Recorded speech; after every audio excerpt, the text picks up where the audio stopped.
Start off saying this will be a great example for why you should be a communications major in case you actually thought you had to give the speech in a week, and luckily you prepared a little bit ahead of time, and so maybe I can pull off a passing grade. Luckily, I think I picked out a pretty interesting topic. So, anyway, how many of you guys have ever been overseas? How many of you have been overseas and watched television while you were there? And did you find any of the TV shows were also in America? What are some shows you guys saw overseas in America? The Blind Side. The Office. Okay, good. So what were some things, like, how did you see any differences? Did you guys see any differences at all between shows in America and shows here? The Blind Side was in Spanish. Okay. It's more dry.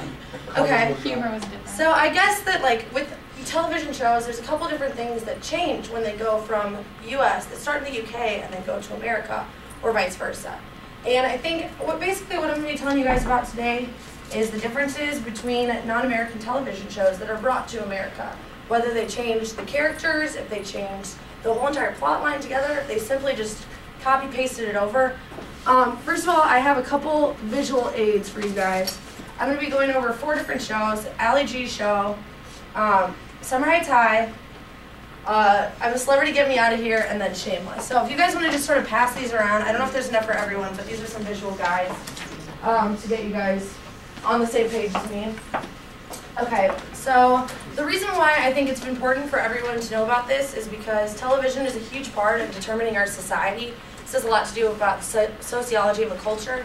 And so I think if, as Americans, we can watch British television shows, it's interesting to kind of see it and be like, oh, that's their sense of humor, oh, that's their fashion, maybe be a little influenced and inspired by it, as well as understand the differences in social norms.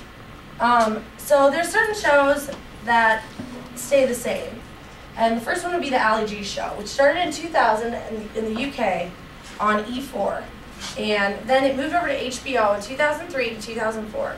And there's certain things that they just took it, plopped it down, put it in HBO. And one thing to notice too is they brought it to HBO, which is like a premium channel. They can't just bring over shows that are inappropriate. For example, there's one thing, it's seen in both countries. Apparently they, the people in charge, thought Americans would understand that telly means telephone, wherein he says, sorry, I is late, but there was something on the telly about monkeys.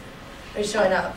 Another example of this in the Ali G show is there's one part where he's riding in the car with his friend, and he says, yo, G, it's the LAPD. And then Ali G responds, yeah, and then his friend goes, oh man, you one bad mofo.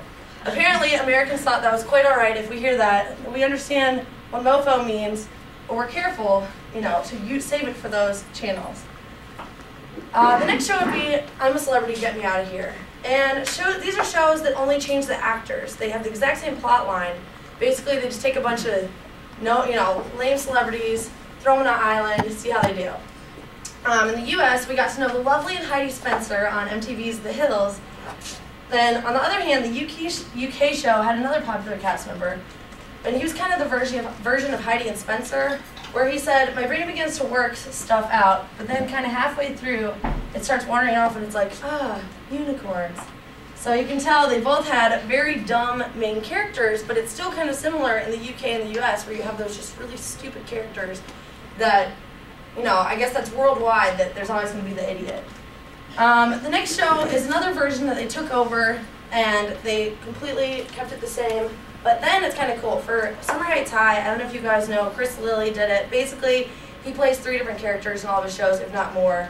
And the premise is that he goes to summer school. Or he goes to it's at a school. Basically, they switched it over, and they said something about how they go to public schools and all the bogans and stuff. So that's another example of where they kept UK lingo in American television shows. So the last type of show is where they switch out all the characters completely. They have completely different cast, completely different characters. This is seen in The Office. This is seen in Skins. The show I'm focusing on is Shameless, and there's a quote from the globalmail.com by John Doyle. This was written on January 10th of this year. He said, in this Shameless, talking about the US version, for all the shocking antics, the tenderness between characters is up front. There's too much of it. In Manchester, which is where the UK is done, the activities of the Gallaghers, which is the family, are plausible. In Chicago, they're not. So they're saying that in the UK version, what's really been happening is that UK versions are raw and real. and that the American versions, in his opinion, seem to be a bit more glamorous, and they, you know, it's almost like Seventh Heaven where everything works out in the end. And they're saying that the big difference between UK, which you can see in these examples, is that they're a lot more raw, and they just sort of say stuff and they do stuff, and it doesn't all have to work out in the end. So pretty much to conclude, I think that the reasons why it's important you guys know about this is to learn about other cultures, learn about societies, learn what is and isn't acceptable, and also because it's just kind of interesting to look at, you know, how you can relate to things and see like how other cultures are living when they're really not that different from us, and see like what, you know, America finds to be acceptable to bring over and what lingo they do or do not think they should clarify. So anyway, next time you guys are overseas, maybe this will help you watch TV better. Thanks.